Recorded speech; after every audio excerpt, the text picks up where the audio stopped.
चलिए बातें नहीं, आइए देखते हैं हम लोग कहाँ तक पढ़े थे। सिंधु घाटी सभ्यता या हड़प्पा सभ्यता की विशेषता देख रहे थे। उन विशेषताओं में मैंने आपको नगर योजना प्रणाली के बारे में बता दिया था। सड़क प्रबंधन नहीं बताइए तो मुख्य जो मार्ग थी मोहनजोदड़ो की, उसकी चौड़ाई कितनी थी? 9.15 मीटर। नहीं, उसी में अब आइए नालियों का प्रबंधन, अगला टॉपिक देंगे नालियों का प्रबंधन।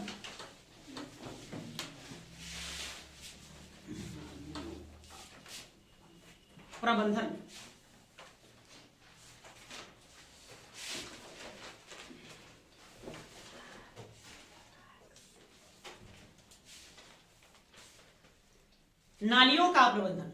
देखिए हड़प्पा सभ्यता में की विशेषताओं में देखें तो उसका जो जल निकासी प्रबंधन जो था वो भी अन्य सभ्यताओं के मुताबिक बड़ा ही बेजोड़ था। उस समय की जितनी भी समकालीन सभ्यताएं थी उन सभ्यताओं को देखें तो जल निकासी का जो प्रबंधन आप देखेंगे तो उसमें हड़प्पा सभ्यता का सबसे बेहतर है। इस नालियों का प्रबंधन के कारण ही हड़प्पा सभ्यता अपने समकालीन सभ्यताओं में अद्वितीय स्थान रखता है। ठीक है, सड़कों के दोनों ओर दोनों किनारे नालियों का समुचित व्यवस्था की गई है। कहीं कहीं से लकड़ियों के नाली बनाने का भी प्रमाण और साक्ष्य प्राप्त होते हैं। नालियों में जहां तहां कचरे जमा हो जाए उसके लिए क्या कहते हैं? चंबर। जैसे हम लोग चंबर बना लेते हैं भाई, नाली का पानी जा रहा है तो कचरा वहां पर रुक जाएगा, जमा हो जाएगा, बाकी पानी आगे बढ़ जाएगा। तो ऐसे नालियों में चंबर का भी व्यवस्था किया गया था। तो 5 लाइन इस पर लिख देना है। लिखिए लिखिए इस सभ्यता के नगरों में, इस सभ्यता के नगरों में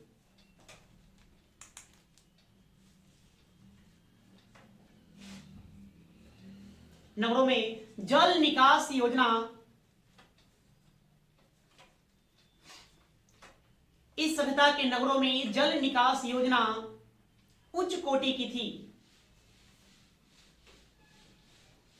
उच्च कोटि की थी।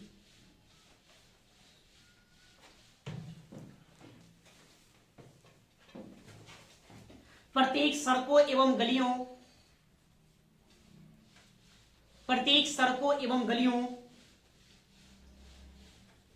गलियों के दोनों तरफ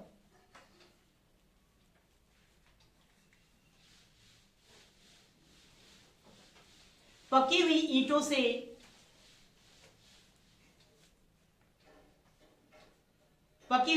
से निर्मित नालियों की व्यवस्था की गई थी।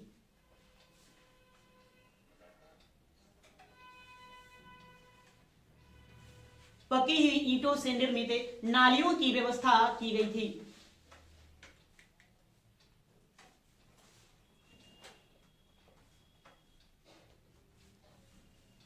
नालियों की व्यवस्था की गई थी। एकमात्र कालीबंगा स्थल से या शहर से, एकमात्र कालीबंगा शहर से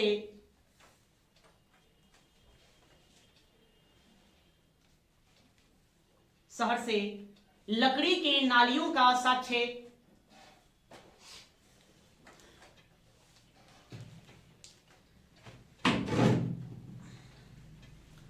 एकमात्र कालीबंगा शहर से लकड़ी के नालियों का साक्ष्य मिलता है।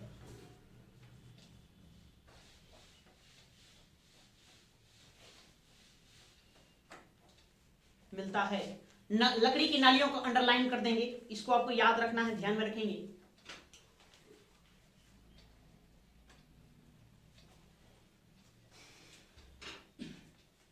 नालियों की यह सुनियोजित व्यवस्था, नालियों की यह सुनियोजित व्यवस्था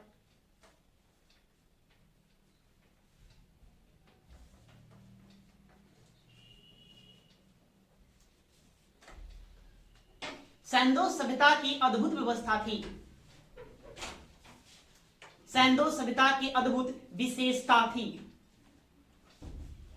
नालियों की यह सुनियोजित व्यवस्था सैंदो सभ्यता की अद्भुत विशेषता थी।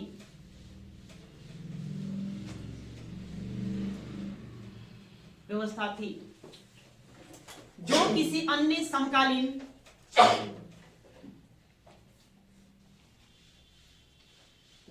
अन्य समकालीन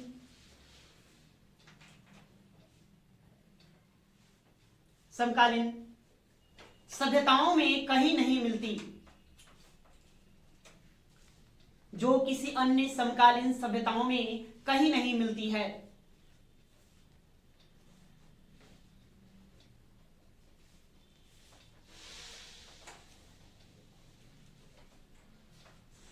कहीं नहीं मिलती है। जल निकासी की यह सुंदर व्यवस्था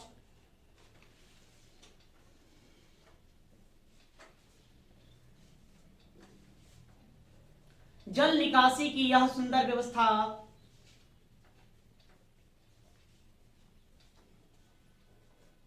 सुंदर व्यवस्था 18वीं सदी में 18वीं सदी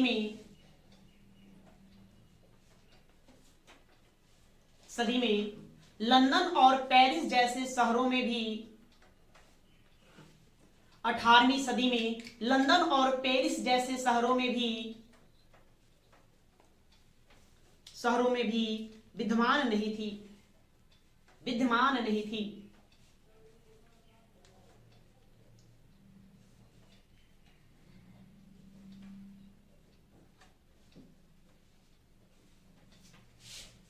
ठीक है, तो नलियों से इतनी बातें ध्यान में रखना है। यहां से याद करने वाले आपका वनडे एग्जाम का प्रश्न एकमात्र है क्या? लकड़ी से निर्मित नालियों के प्रमाण कहां से मिलते हैं? तो कालीबंगा से मिलते हैं। ये आपको याद करने वाली बात है। ठीक है, अब ये अगला भवन निर्माण योजना। नेक्स्ट, भवन निर्माण योजना हेडिंग देंगे।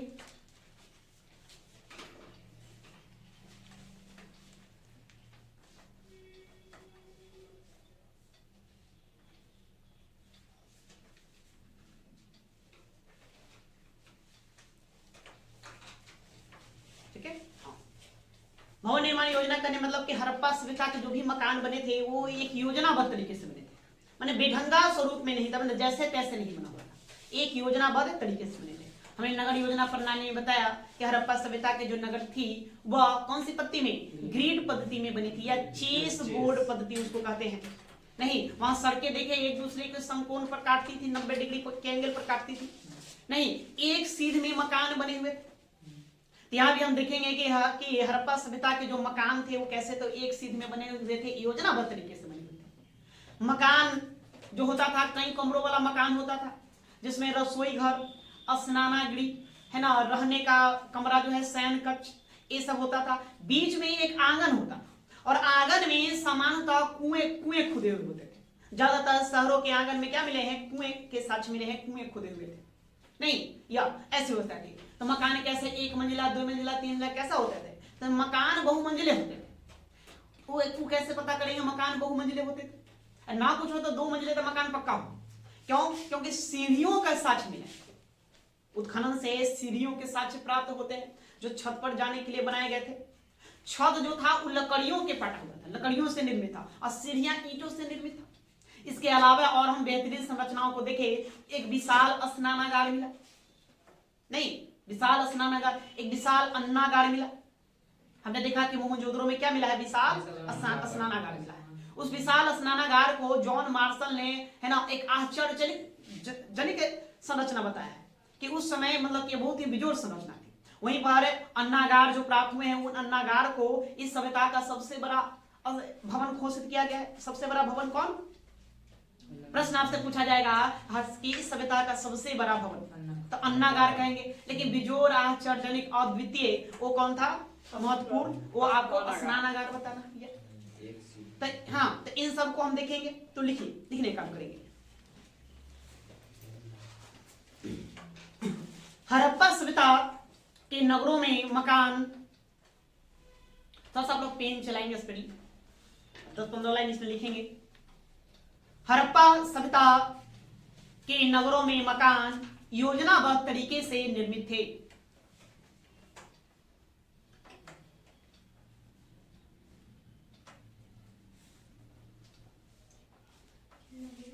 हड़प्पा सभ्यता के नगरों में मकान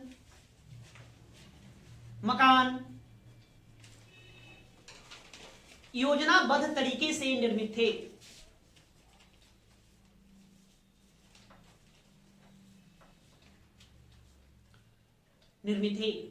प्रत्येक मकान के बीच में प्रत्येक मकान के बीच में एक आंगन होता था।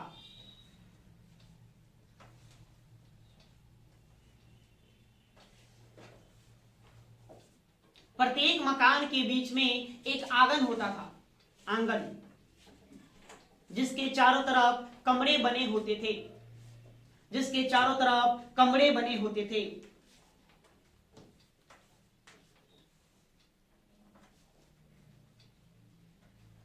कमरे बने होते थे।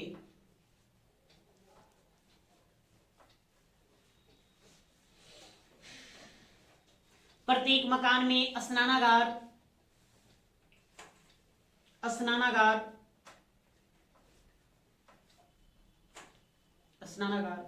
रसोई घर, प्रत्येक मकान में स्नानागार, रसोई घर, शौचालय इत्यादि होते थे।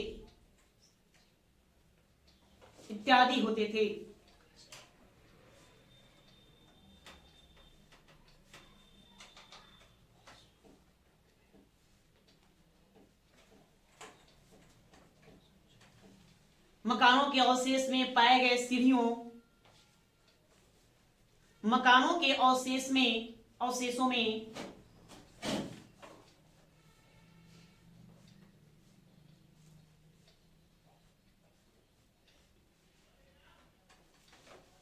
मकानों के अवशेषों में पाए गए सीढ़ियों के साक्ष्य से यह ज्ञात होता है कि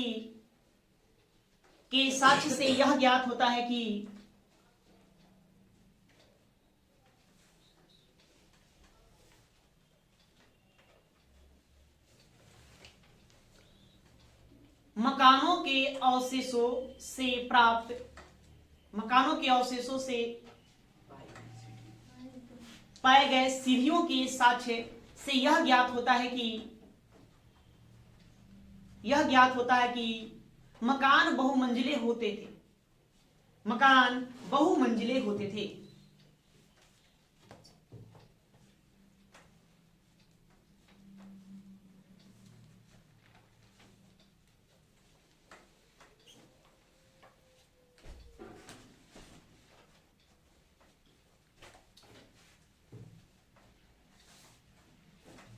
ठीक है।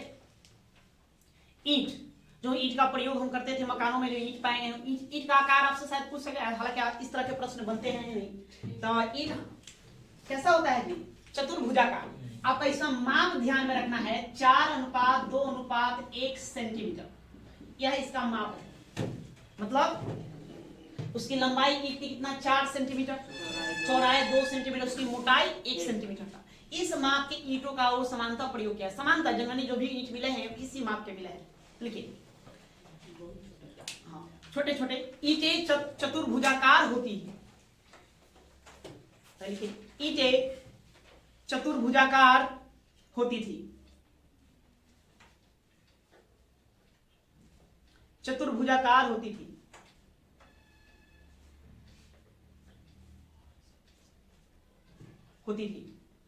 समानता मकानों के निर्माण में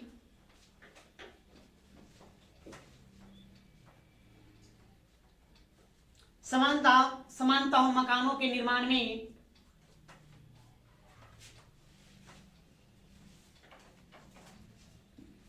मकानों के निर्माण में 4:2:1 सेंटीमीटर के अनुपात वाले ईंटों का प्रयोग किया जाता था।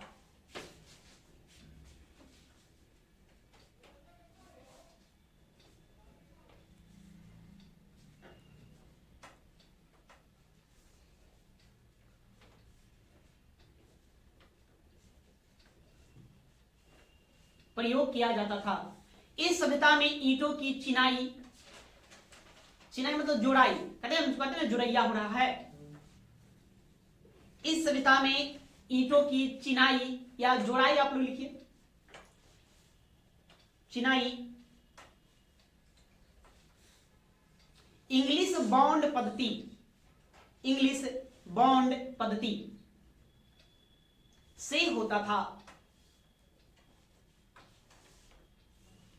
इंग्लिश बॉन्ड पद्धति से होता था।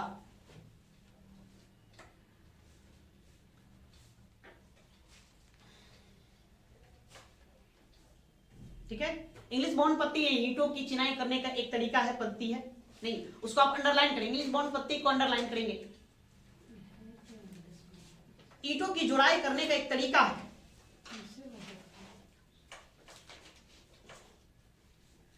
अगली चीज, हड़प्पा हड़प्पा हड़प्पा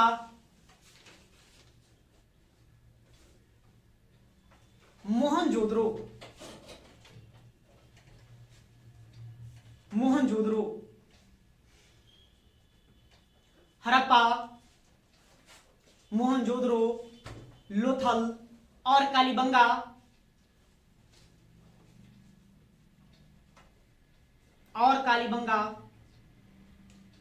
आदि स्थलों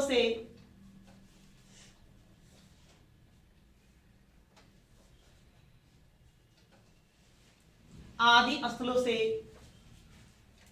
अन्नागार के साक्ष्य प्राप्त होते हैं।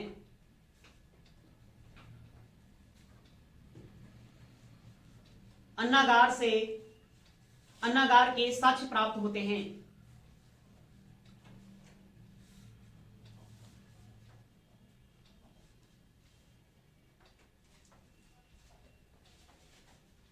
एकमात्र लोथल शहर से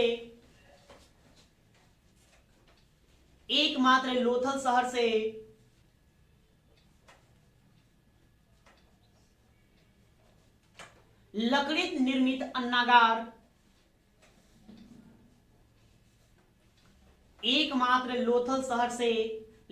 निर्मित अन्नागार पाए गए हैं।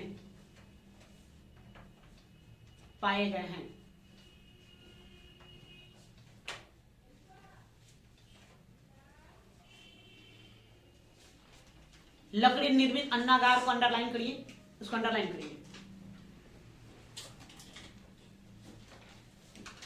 मोहनजोदड़ो से प्राप्त अन्नागार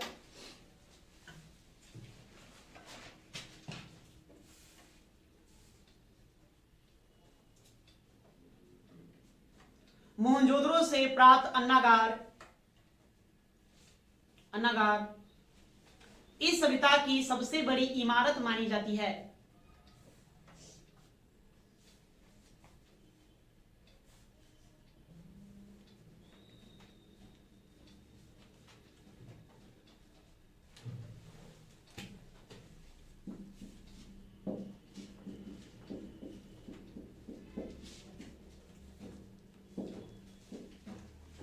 जो 45.71 गुना 15.23 मीटर आकार का है।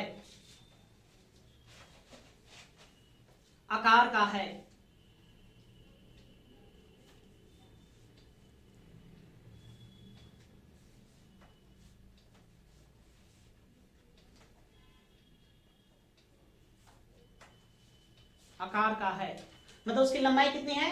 45.71 मीटर और चौड़ैया 15.23 मीटर। मतलब काफी आकार का अच्छा खासा स्पेस है इसमें। तो सबसे बड़ी इमारत कौन सी मानी जाती है? मोहनजोदड़ो में जो अन्नागार प्राप्त हुआ है वो। मोहनजोदड़ो से प्राप्त, आगे लिखिए,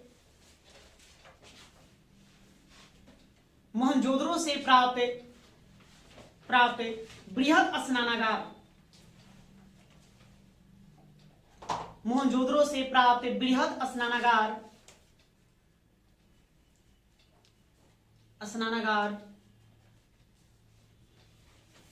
सर्वाधिक महत्वपूर्ण इमारत है।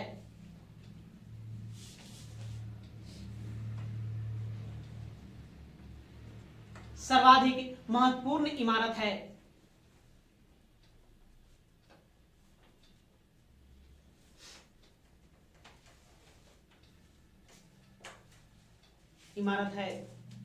इसे जॉन मार्शल ने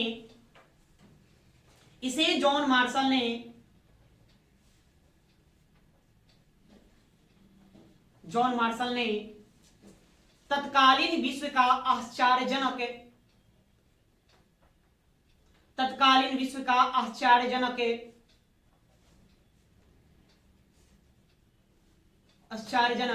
निर्माण बताया है।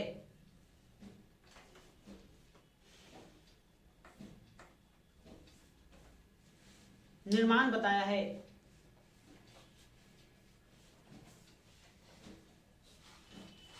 इस बृहत स्नानागार का आकार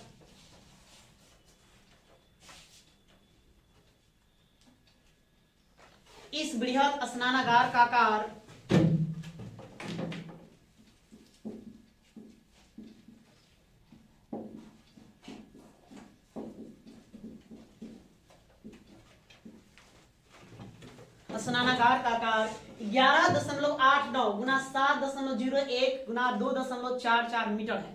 मतलब समझ गए ना, लंबाई 11.89 मीटर, चौड़ाई कितना हो गया 7.01। ये स्नानागार है तो इसमें क्या होगा, गहराई होगा। गहराई कितना 2.44 मीटर एक गहराई वाला था मीटर है।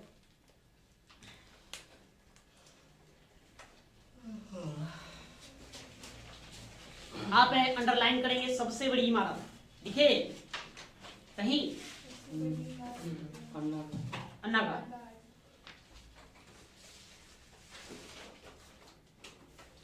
उसको अंडरलाइन करेंगे। सबसे महत्वपूर्ण इमारत स्नानागार, दोनों का आप अंडरलाइन करेंगे। दोनों पर ध्यान देना है, पूछागा।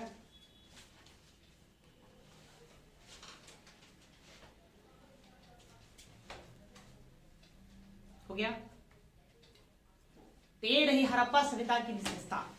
अभी हम और आगे की ओर चलेंगे। अब आप लोग हेडिंग दीजिए, हड़प्पा सभ्यता का सांस्कृतिक विकास।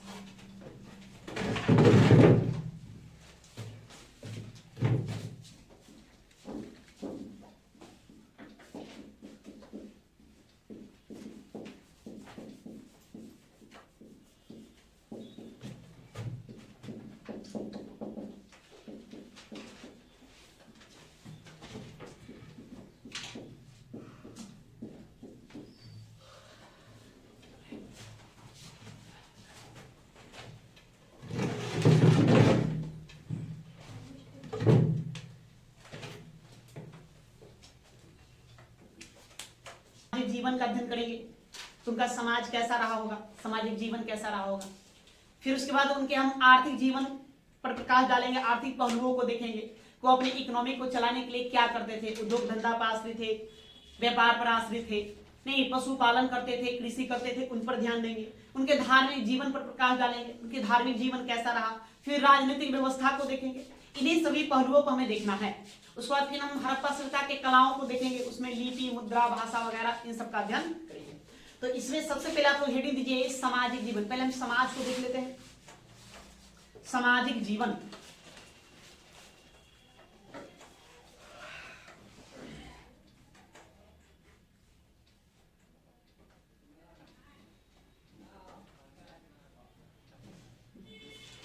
सामाजिक जीवन। सामाजिक जीवन में आपको किन बातों पर ध्यान देना। देखिए अभी वर्तमान के समाज को देखें तो क्या आप देखेंगे। देखिए सबसे पहले समाज में किसकी प्रधानता है। समाज पुरुष प्रधान है कि, है ना, कि मातृ प्रधान है। नहीं, नारियों की प्रधानता ज्यादा है कि पुरुषों की प्रधानता ज्यादा है। कैसा है हमारा समाज वर्तमान का, पुरुष प्रधान है, नारी प्रधान है, महिला प्रधान है, इक्वल है।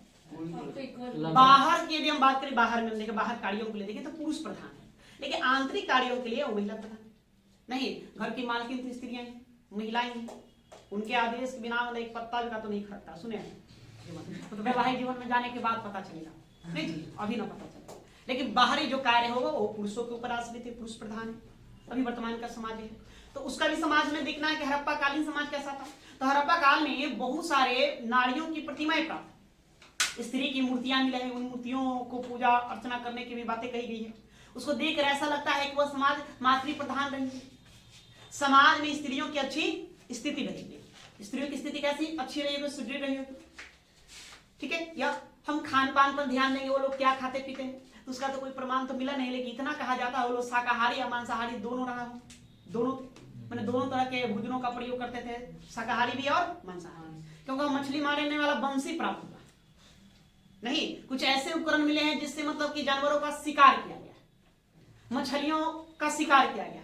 तो आखिर उसका शिकार क्यों करते होंगे? तो दो कारण कह सकते हैं, एक कि मनोरंजन के लिए करते होंगे, नहीं, या खाद्य पदार्थ के तौर पर उसका उपयोग करते होंगे, भोज्य पदार्थ के लिए, अर्थात शाकाहारी या मांसाहारी दोनों रहा होंगे। वस्त्र कैसा था? नहीं, तो सूती या ऊनी दोनों प्रकार के वस्त्रों का वो प्रयोग करते थे। नहीं, वहां कपास के खेती का भी प्रमाण मिलता है। साथ में एक मूर्ति मिली है जिसमें एक व्यक्ति को धोती पहनाए हुए है, धोती। कुछ मूर्तियां ऐसी प्राप्त है जिसमें ऐसा लगता है, प्रतीत हो जैसे महिलाओं को साड़ी पहनाया गया हो, इसलिए धोती साड़ी ये सब प्रचलन में रहा होगा, इसका भी हमको प्रमाण मिलता है। हाँ, वर्ण व्यवस्था कैसा है? हम देखें समाज हमारा 4 वर्णों में बटा हुआ, जनरल, ओबीसी, एससी, एसटी कहते हैं। तो क्या वहां वर्ण व्यवस्था थी? तो वर्ण व्यवस्था थी कि नहीं थी? फिर भी कुछ विद्वानों ने अपना यह प्रस्ताव रखा है कि हाँ, वहां भी वर्ण व्यवस्था थी। वहां का वर्ण व्यवस्था हो या ना हो, वहां का समाज 4 भागों में बटा। एक पुजारी या पुरोहित वर्ग था, विद्वान या पुरोहित वर्ग। दूसरा एक योद्धा वर्ग था। तीसरा जो था वह व्यापारी और शिल्पकार वर्ग था।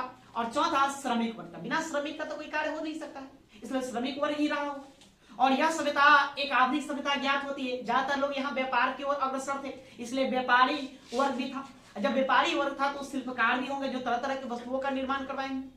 नहीं, इतने बुद्धिजीवी लोग हैं तो पक्का ये तय है कि पुजारी लोग रहे होंगे, विद्वान लोग रहे होंगे। इसी के आधार पर इतिहासकारों ने सिंधु घाटी सभ्यता के समाज को कितने वर्गों में विभाजित किया? 4 वर्गों में। पहला विद्वान या पुजारी वर्ग, दूसरा योद्धा, रक्षा करने वाले भी तो चाहिए ना, बिना नगर रक्षक के कैसे, तो योद्धा वर्ग था। तीसरा व्यापारी या शिल्पकार वर्ग और चौथा श्रमिक वर्ग। दास प्रथा था कि न था ये तो पता नहीं, लेकिन एक गार्डनर चाइल्ड, एक विद्वान है गार्डनर चाइल्ड और मार्टिमन व्यूलर, इन दोनों ने यह साबित कर दिया है कि सभ्यता में दास प्रथा की भी व्यवस्था थी, मैंने दास प्रथा भी प्रचलन में था। इन्हीं सभी तत्वों पर, पहलुओं पर हमको ध्यान देना।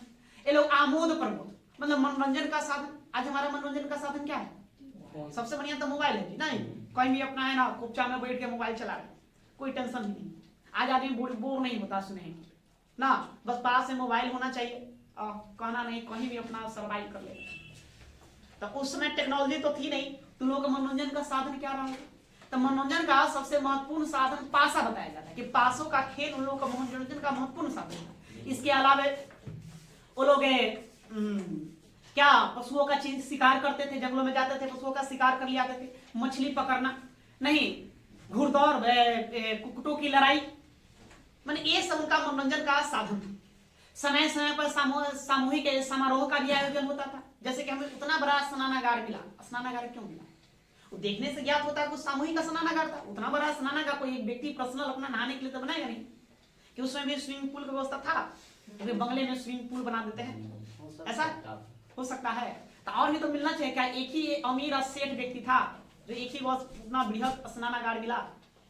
नहीं, तो बृहद स्नानागार से ज्ञात होता है कि ये लोग सामूहिक धार्मिक समारोह हो या सामूहिक कोई कार्य करते होंगे, जिसमें सामूहिक अनुष्ठान होता था, सामूहिक रूप से स्नान करते, स्नान करने के बाद वो अपना आगे का कार्य देखते थे। कैसे आप देखे होंगे है ना कि राजगीर में कई सारा कुंड है, मेला वगैरह लगता है, क्या कुछ विशेष अवसर पर लोग जाते हैं सामूहिक रूप से उसमें स्नान करते हैं। नहीं, आज हम लोग तो क्या करना, गंगा नदी है हमारे राज्य में बहती है या अन्य राज्यों में बहती है, देखते गंगा घाटों के किनारे कितना भीड़ रहता है। तो सामूहिक स्नानागार हुआ वो है ना, मतलब लोग सामूहिक स्नान कर रहे हैं। तो ये सारी विधि विधान प्रथाएं व्यवस्था वहां पर विद्यमान थी, ऐसा ज्ञात होता है, जो आज हम लोग कर रहे हैं। बस समझ गए? हाँ। खेल का मैदान हमने देखा, धौलावीरा से खेल का मैदान मिला है, ठीक है। इसके अलावा जूनीकरण, एक गुजरात में कच्छ के रण जो देख रहे हैं, जो कच्छ नामक जो जिला है, वहीं पर एक द्वीप है, उसका नाम है पंचम द्वीप, छोटा सा द्वीप है पंचम द्वीप। वहीं से पंचम द्वीप एक गांव है ना, जूनीकरण गांव। जूनीकरण में 2 स्टेडियम मिले। विद्वानों का ने यह साबित कर दिया है कि जिस प्रकार से लोथल अपने जमाने में गोदीवारा के लिए प्रसिद्ध था, उसी प्रकार से जूनीकरण स्टेडियम के लिए प्रसिद्ध था। तो स्टेडियम आखिर लोग क्यों बनाए? मनोरंजन के लिए, खेल कूद होता होगा वहां पर, जैसे आज हम लोग बना रखे हैं फुटबॉल क्रिकेट वगैरह खेलने के लिए, तो लोग भी बना रहे हैं, ठीक। तो इन्हीं बातों को आपको लिख देना है, लिखने का काम करेंगे, लिखिए। लिखेंगे सिंधु सभ्यता के क्षेत्र से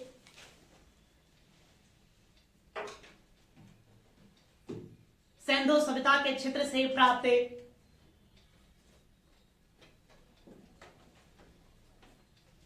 प्राप्त साक्ष्यों से यह ज्ञात होता है कि ज्ञात होता है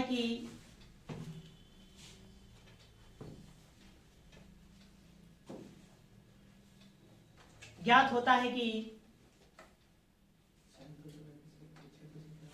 सैंधो सभ्यता के क्षेत्र से प्राप्त साक्ष्यों से यह ज्ञात होता है कि इस सभ्यता के लोगों का जीवन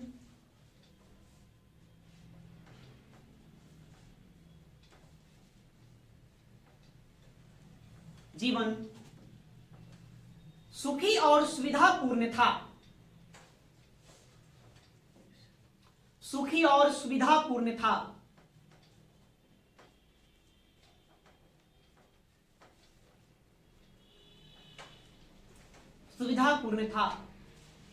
परिवार समाज की मुख्य इकाई थी।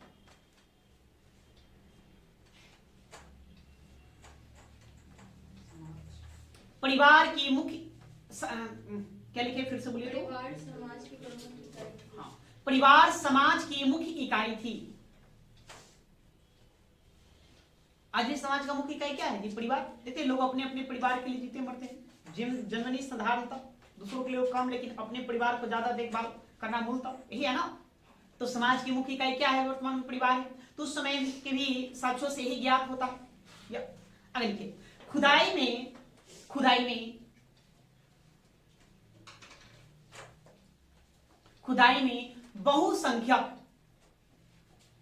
बहुसंख्यक नाड़ी की मूर्तियां प्राप्त हुई है।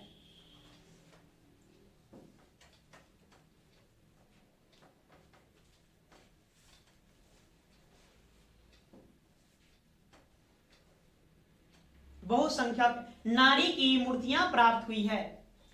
इससे यह ज्ञात होता है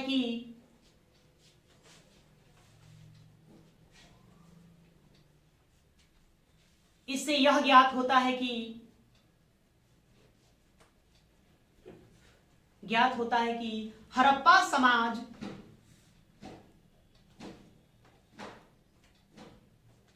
मातृसत्तात्मक रहा होगा। हड़प्पा समाज मातृसत्तात्मक रहा होगा।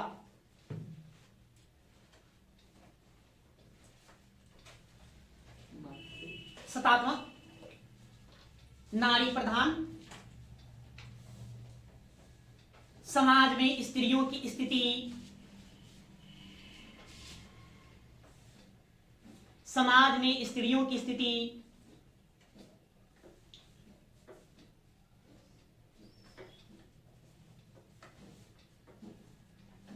आदरणीय एवं सम्मानजनक थी।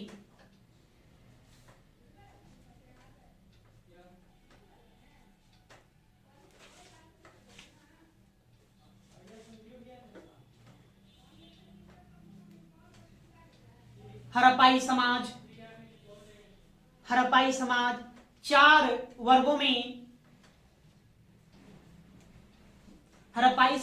चार वर्गों में विभाजित थी।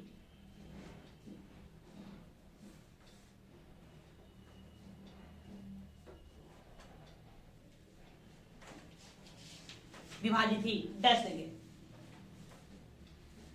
पहला लिखिए, विद्वान या पुरोहित।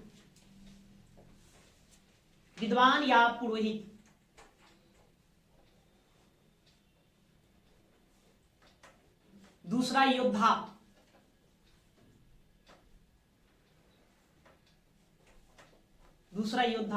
तीसरा व्यापारी एवं शिल्पकार।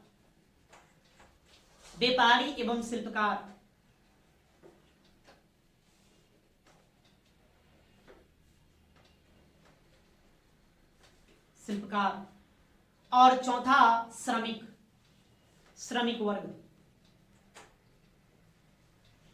वर्ग।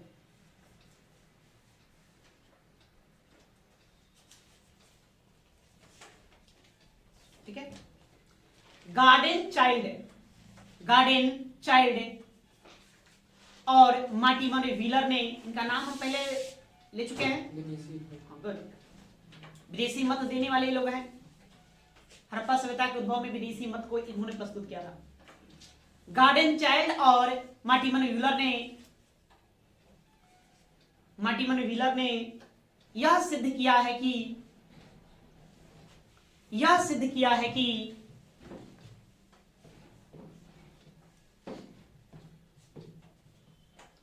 कि इस सभ्यता में दास प्रथा विद्यमान थी।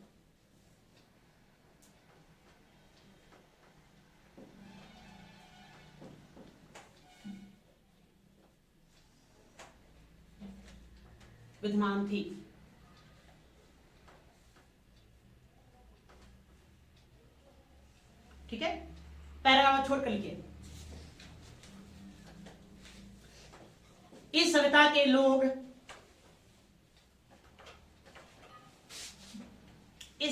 लोग शाकाहारी एवं मांसाहारी दोनों थे।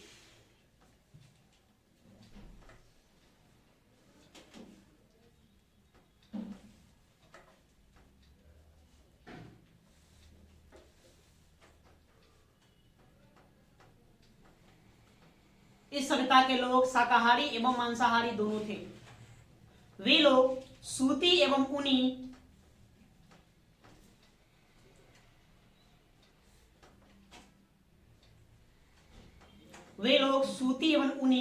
दोनों प्रकार के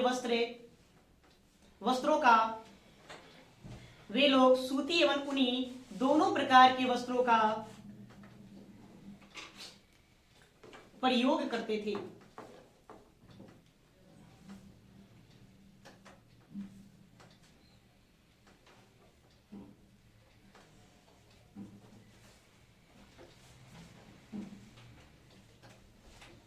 पुरुष एवं महिला दोनों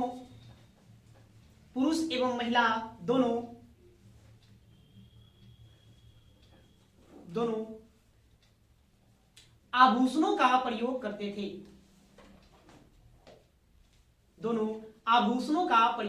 थे।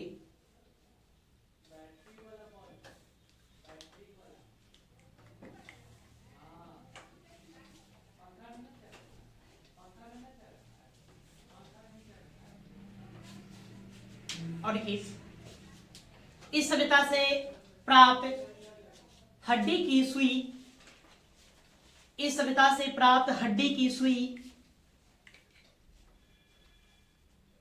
सुई से यह ज्ञात होता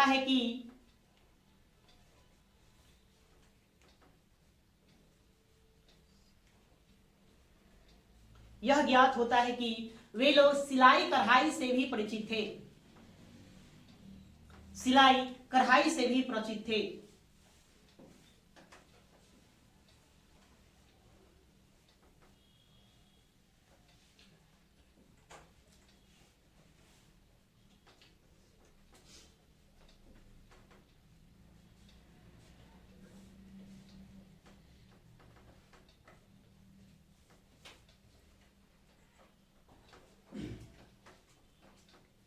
पैराग्राफ छोड़कर थोड़ा सा और लिखिए, और जोड़ देते इसमें आमोद प्रमोद।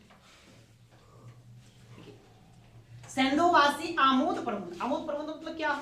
मनोरंजन।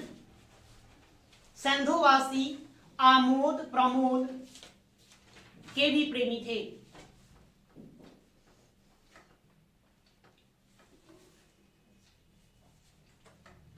सैंधोवासी आमोद प्रमोद के भी प्रेमी थे।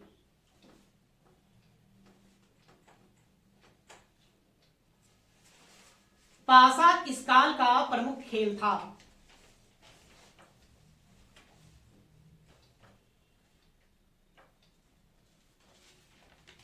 पासा इस काल का प्रमुख खेल था।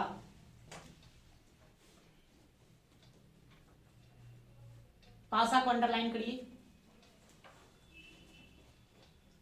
पासा इस काल का प्रमुख खेल था। मनोरंजन के अन्य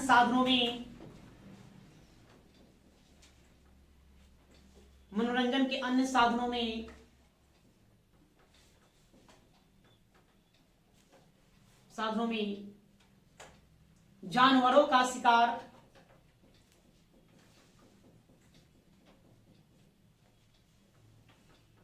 जानवरों का शिकार, कॉमा कॉमा देते चलेंगे। मछली पकड़ना,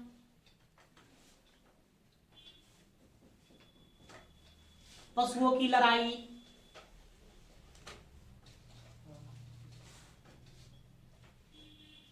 पशुओं की लड़ाई एवं नृत्य संगीत इत्यादि शामिल थे, एवं नृत्य संगीत इत्यादि शामिल थे, इत्यादि शामिल थे।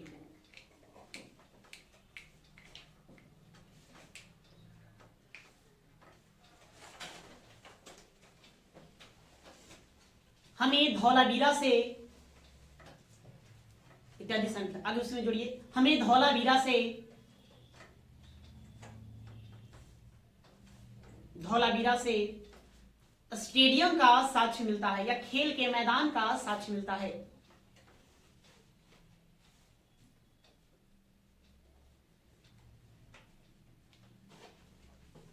साक्ष्य मिलता है।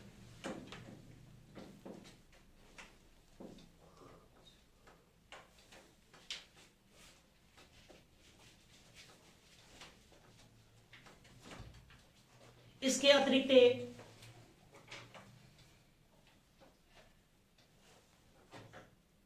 अतिरिक्त गुजरात के कच्छ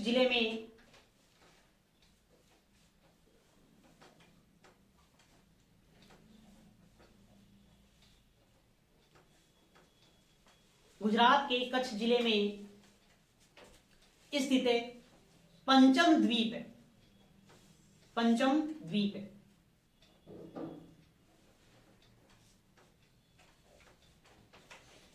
द्वीप पर जूनीकरण नामक गांव से, पंचम द्वीप पर जूनीकरण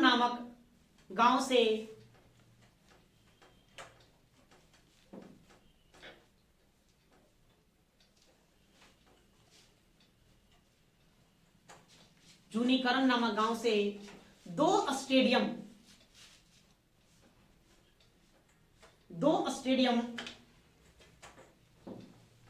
का साक्ष्य प्राप्त होता है।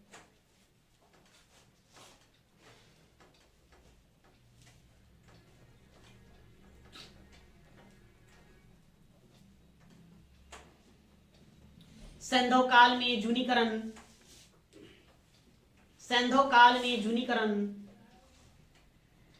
स्टेडियम के लिए प्रसिद्ध था।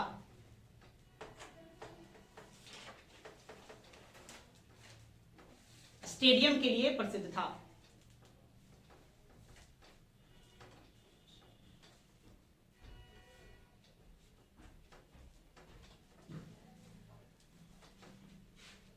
ठीक है, तो जूनीकरण को अंडरलाइन करें, इसको ध्यान में रखना है।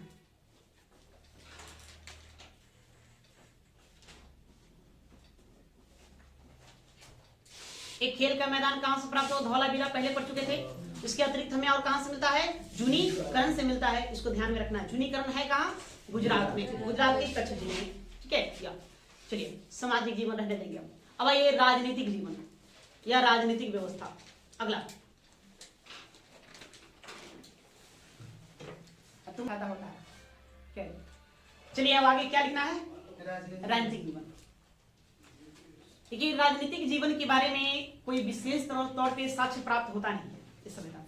शासन प्रशासन ये लोग कैसे चलाते थे, है ना, सबसे कम जानकारी हमें इस सभ्यता से इसी बात की होती है।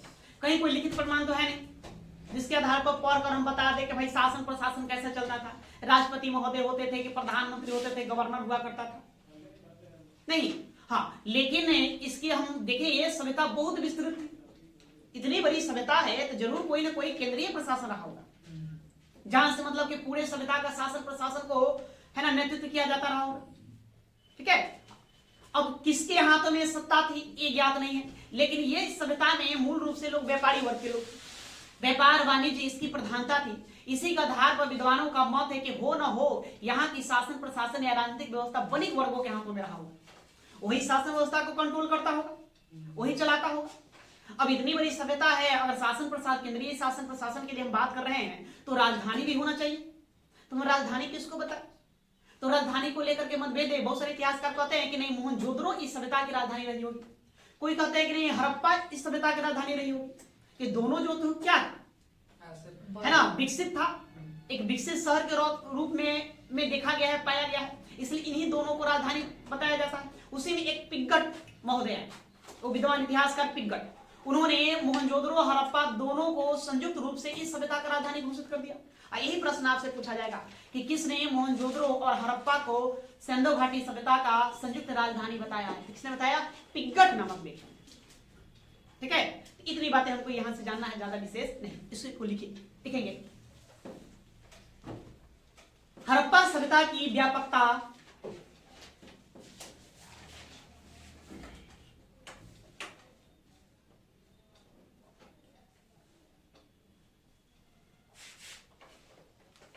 हड़प्पा सभ्यता की व्यापकता और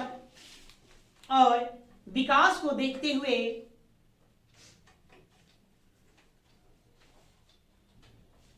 हड़प्पा सभ्यता की व्यापकता और विकास को देखते हुए ऐसा लगता है कि यह सभ्यता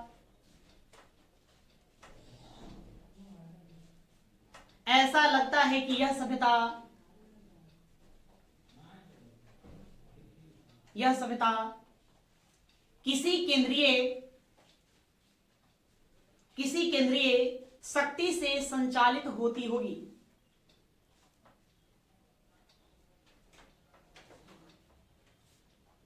किसी केंद्रीय शक्ति से संचालित होती होगी।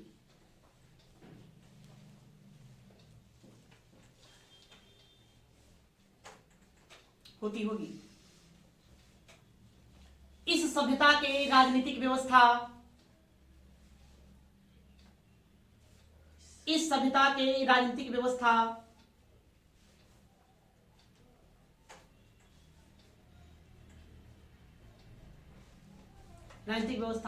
के वास्तविक स्वरूपों के बारे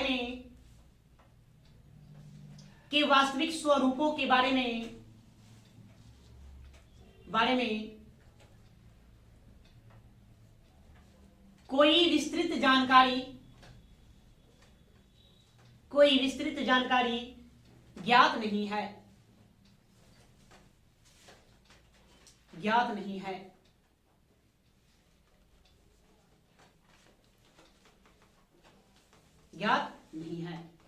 चूंकि हड़प्पावासी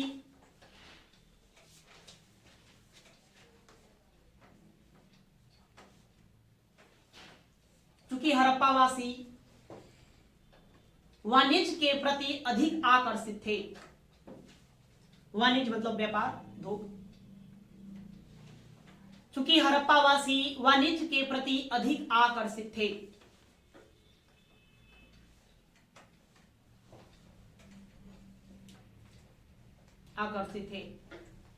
अतः ऐसा माना जाता है कि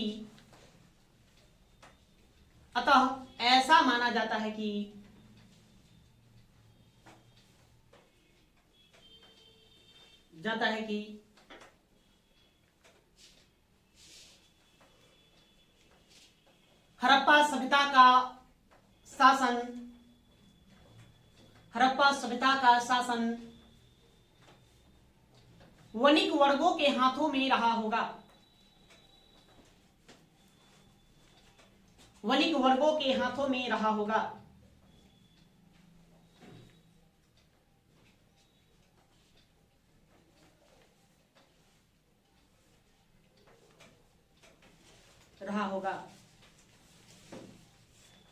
इतिहासकार पिग्गट ने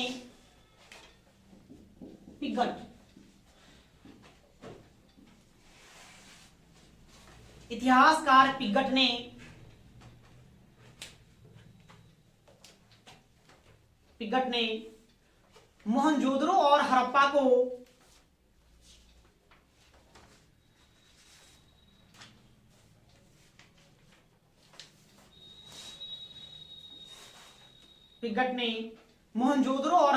को हड़प्पा को इस सभ्यता का संयुक्त राजधानी बताया है। इस सभ्यता का संयुक्त राजधानी बताया है।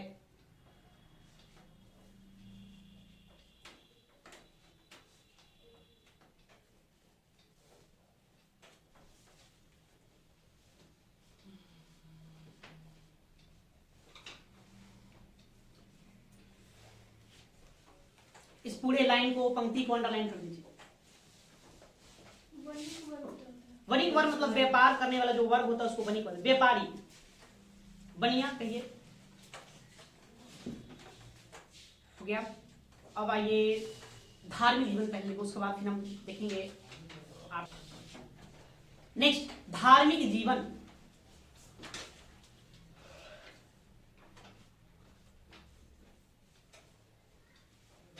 धार्मिक जीवन,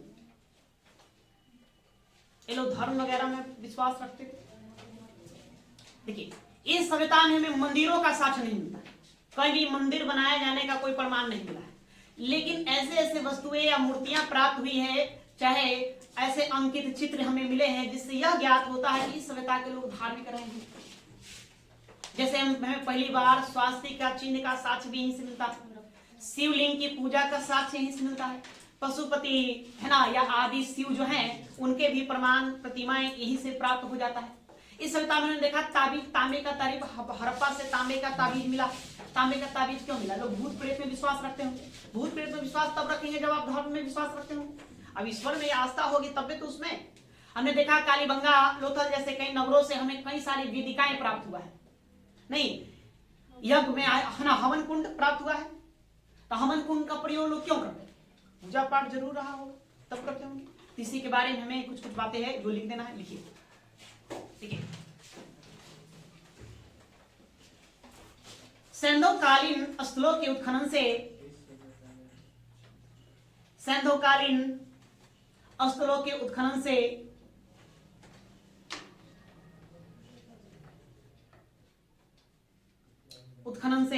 मंदिर के साक्ष्य प्राप्त नहीं होते हैं।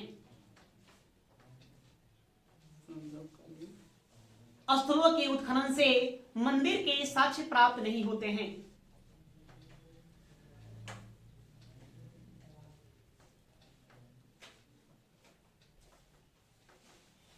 प्राप्त नहीं होते हैं, कॉमा, लेकिन विभिन्न स्थलों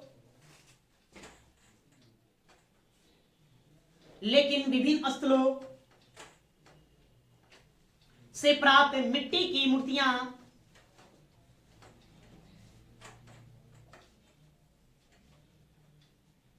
मूर्तियां कॉमा,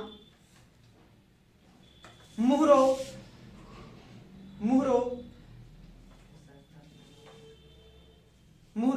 एवं मृत भांडों पर अंकित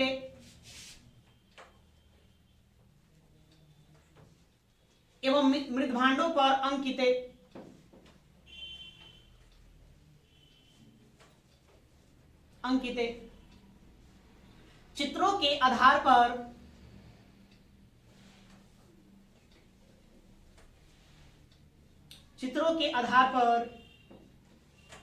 हमें उनके धार्मिक जीवन के बारे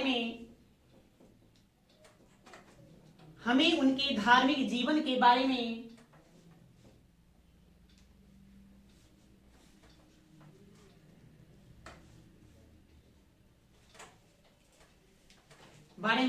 जानकारी प्राप्त होता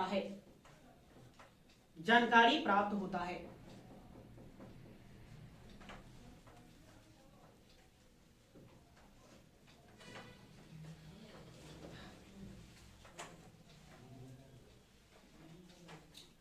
पैराग्राफ छोड़कर लिखिए। इस सभ्यता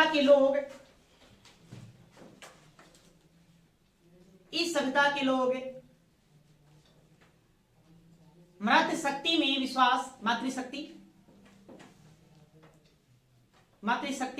में विश्वास रखते थे।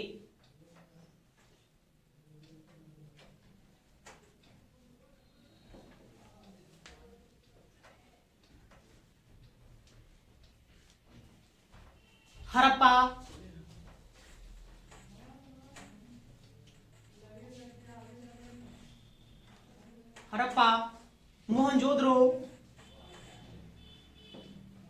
और चाणूद्रों से हड़प्पा मोहनजोदड़ो और चाणूद्रों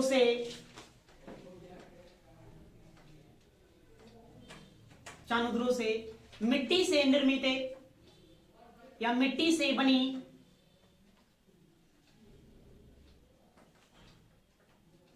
बनी बहुसंख्यक नारी मूर्तियों के साक्ष्य मिलते हैं। बहुसंख्यक नारी मूर्तियों के साक्ष्य मिलते हैं।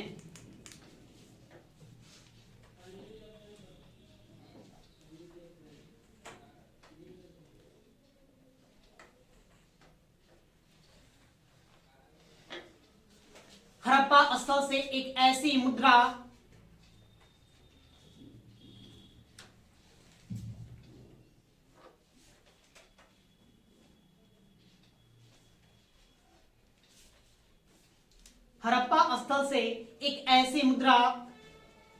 मिली है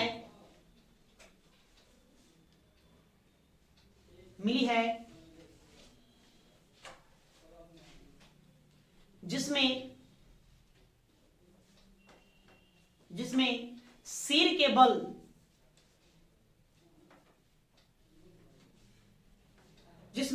के बल खड़ी नारी का चित्र है।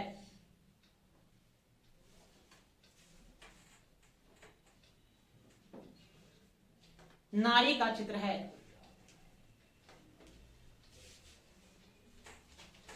उस नारी के गर्भ से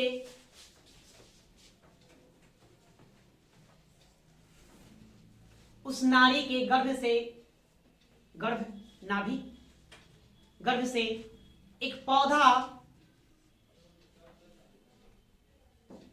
पौधा निकल रहा है।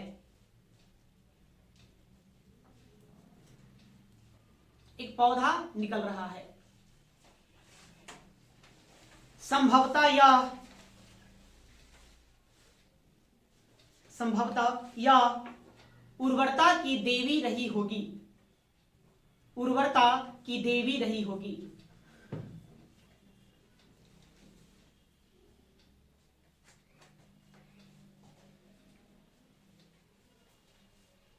ठीक है,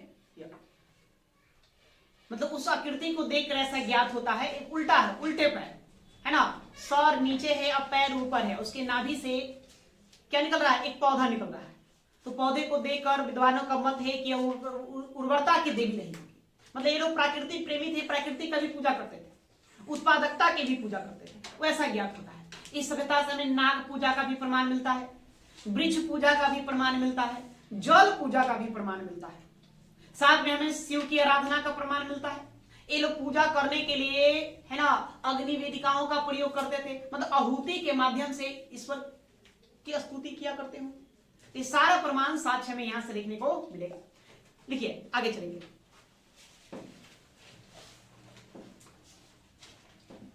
मोहनजोदड़ो, देखिए मोहनजोदड़ो से मिली मुहर में, मोहनजोदड़ो से मिली एक मुहर में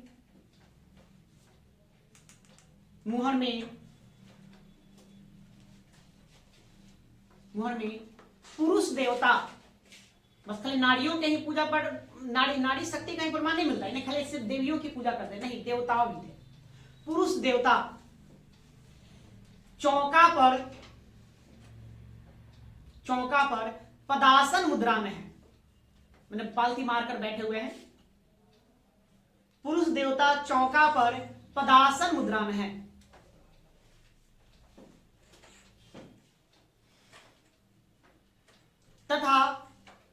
तथा उसके सिर पर सिंह है।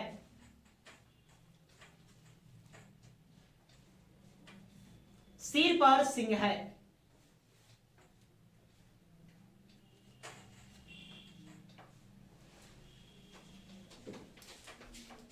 इस देवता के दाईं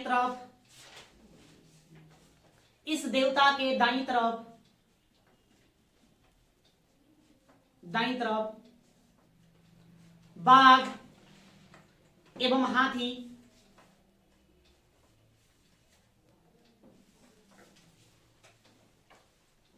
बाईं तरफ बाघ एवं हाथी तथा दाईं तरफ, बाईं तरफ हो गया, दाईं हो गया, बाईं तरफ गैंडा एवं भैंसा, गैंडा एवं भैंसा एवं नीचे 2 हिरण का चित्र अंकित है, एवं नीचे 2 हिरण का चित्र अंकित है, अंकित है।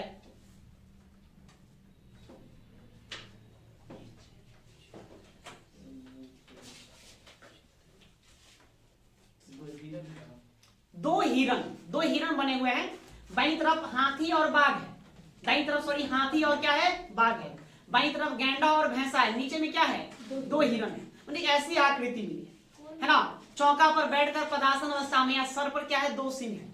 अब यह आकृति है किसका, इसी में जॉन मार्शल महोदय ने बताया कि यह पशुपति शिव है। किनके बारे में बताता है कि शिव, पशुपति शिव है या शिव भगवान कहीं ये आकृति है, अर्थात ये लोग शिव के पुजारी रहे हो। बस हम क्या है, हाँ, उसी को लिख दो नीचे, लिखिए जॉन मार्शल ने इन्हें आदि शिव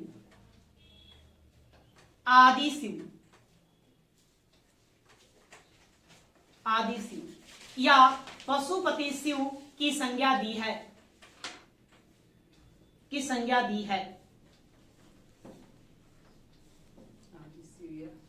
पशुपति शिव की संज्ञा दी है।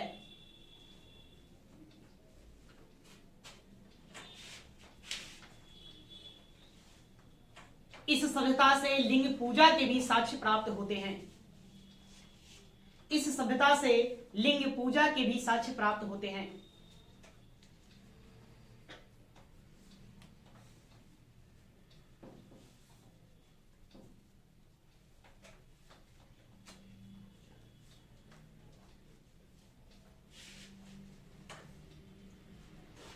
पैराग्राफ छोड़ के लिखिए, नीचे आइए, पैराग्राफ छोड़कर। इस सभ्यता से हमें नाग पूजा,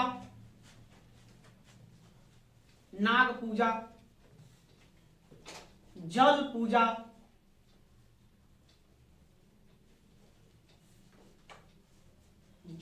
पूजा, पशु पूजा एवं वृक्ष पूजा का भी प्रमाण मिलता है, वृक्ष पूजा के भी प्रमाण मिलते हैं, एवं वृक्ष पूजा के भी प्रमाण मिलते हैं।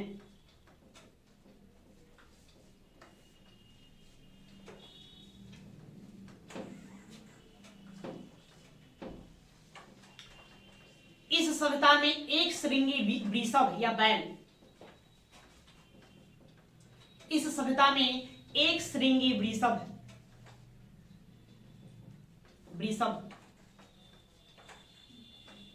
या बैल कहिए, बैल सर्वाधिक महत्वपूर्ण था। उसके बाद कुबर वाला बैल,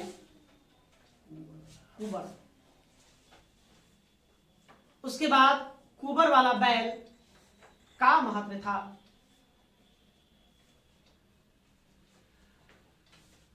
मतलब कि हड़प्पा सभ्यता के मुहरों पर एक आकृति पाया गया है, जिसके मतलब कि नाक पर सिंह है। विद्वानों का मत है कि एक श्रृंगी बैल था, बैल ऐसा स्पष्ट पता नहीं चलता आखिर है वो क्या, लेकिन ज्यादातर लोगों का मत क्या है कि एक श्रृंगी क्या रहा है, बैल रहा है ना। आज सबसे ज्यादा मिला है, इसीलिए इसकी महत्ता ज्यादा प्रतीत होती है। ऐसा लगता है कि मतलब लोग इसकी पूजा ज्यादा करते हैं। उसके बाद फिर कुंवर वाले बैल का साक्ष्य ज्यादा मिलता है। तो ये 2 पशुओं का महत्व था इस सभ्यता के अंतर्गत। आगे वृक्षों में पीपल, आगे लिखिए, वृक्षों में पीपल पवित्र वृक्ष था।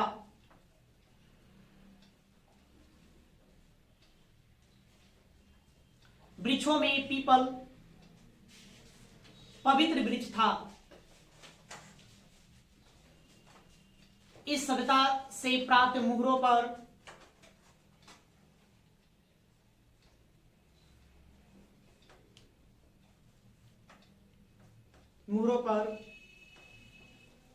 सबसे अधिक पीपल के वृक्ष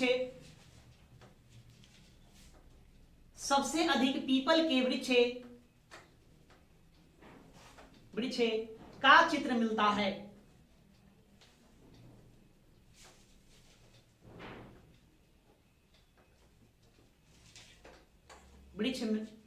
पीपल के वृक्ष का चित्र मिलता है। मार्शल के अनुसार, जॉन मार्शल के अनुसार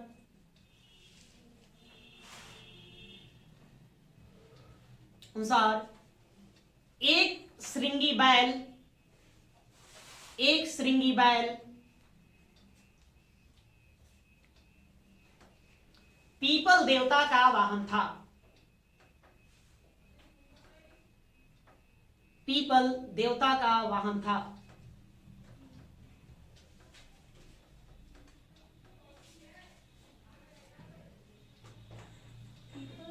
हाँ, पीपल के वृक्ष को देवता बताया गया, मतलब कि पीपल देव थे। आज भी हम लोग पीपल की पूजा करते हैं, ठीक है। हाँ, बर का भी पूजा करते हैं। तो लोग भी पीपल का चित्र ज्यादा मिला है, तो इससे अंदाजा लगाया जाता है कि लोग पीपल का पूजा करते हैं। पीपल को देवता कहा गया। कौन सा देव वास करते हैं पीपल पर जी? कहते हैं विष्णु जी, शनिदेव। पीपल में शनिदेव होते हैं। चलो, आप लोग बेहतर जानते होंगे, पूजा का पाठ करने वाला व्यक्ति जानता होगा। तुम सब धार्मिक आस्था में विश्वास तो रखते हो अच्छा खासा।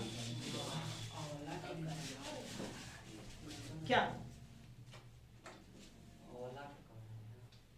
अच्छा, बहुत सारा वृक्ष है जिसके हम पूजा करते हैं। हम लोग प्राकृतिक प्रेमी रहे, प्रकृति को छोड़ेंगे नहीं, इसलिए प्रकृति की पूजा करते रहे, सभी वृक्षों की पूजा करते रहे। तो लोग भी पीपल की पूजा करते होंगे। उसी में जॉन मार्शल महोदय आए, उन्होंने बताया कि एक श्रृंगी जो बैल था ये पीपल देवता क्या थे, वाहन थे। आगे लिखिए नेक्स्ट। इस सभ्यता से स्वास्तिक चिन्ह का भी प्रमाण मिलता है।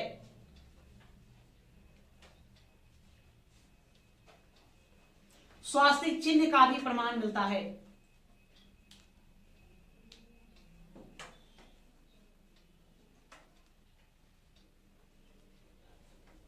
जिसका संबंध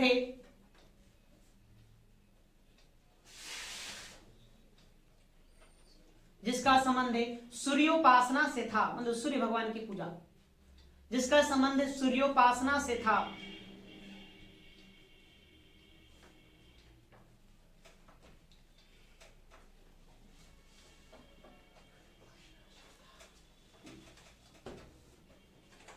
थोड़ी सा और लिखिए, बहुत सारी बातें हैं, काट छाट के लिखवाते हैं थोड़ा थोड़ा करके, फिर भी ज्यादा हो जा रहा है।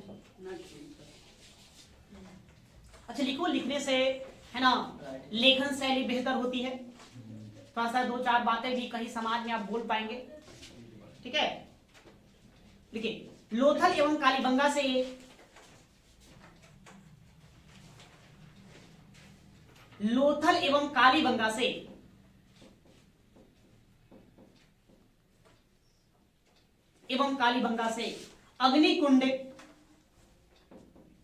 अग्निकुंड का साक्ष्य मिलते हैं। अग्निकुंड का साक्ष्य मिलते हैं। ऐसा प्रतीत होता है कि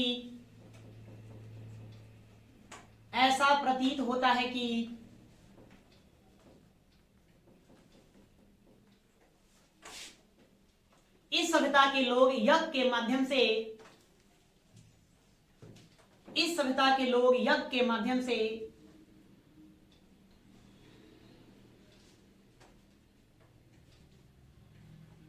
से उपासना करते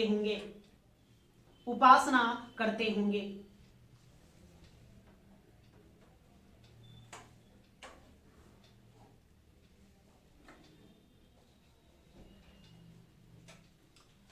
हड़प्पा स्थल से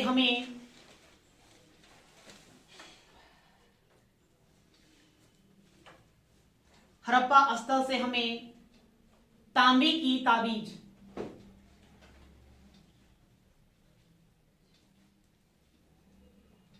तांबे की ताबीज भी मिला है।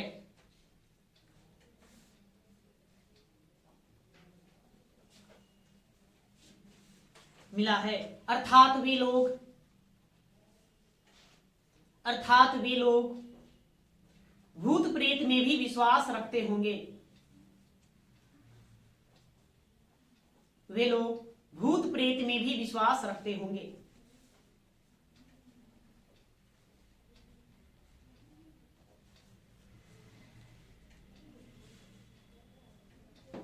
ठीक है, तो धार्मिक जीवन से इतना याद रखना है। आपको याद क्या क्या करना है, आइए अंडरलाइन करिए। पहले हड़प्पा से हमें एक जो उर्वरा देवी की प्रतिमा मिली है।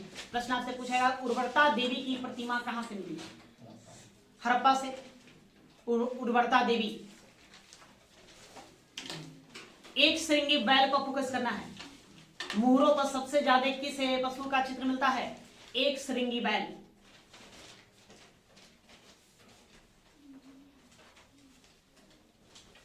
उसके बाद कुबर वाला सांड या कुबर वाला बैल। वृक्ष में हमें क्या मिलेगा? सबसे ज्यादा पीपल। पीपल को आप लोग अंडरलाइन करिए, पीपल को ध्यान देना है, पीपल वृक्ष। शिवलिंग की पूजा का साक्ष्य में कहां से मिलेगा? हड़प्पा से। तो शिवलिंग पर अंडरलाइन करेंगे। और स्वास्तिक चिन्ह भी हमें इसी सभ्यता से प्राप्त होता है, ये भी आपको क्या करना है, ध्यान देना है। इतना आप फोकस करिए, बाकी आगे। तो आज इतना ही रहने देते हैं। अब हम बाकी अगले क्लास में देखेंगे। यहां से हम अगले क्लास में धार्मिक जीवन को देखेंगे। धार्मिक हो गया ना, आर्थिक जीवन को। चलो रहने दो।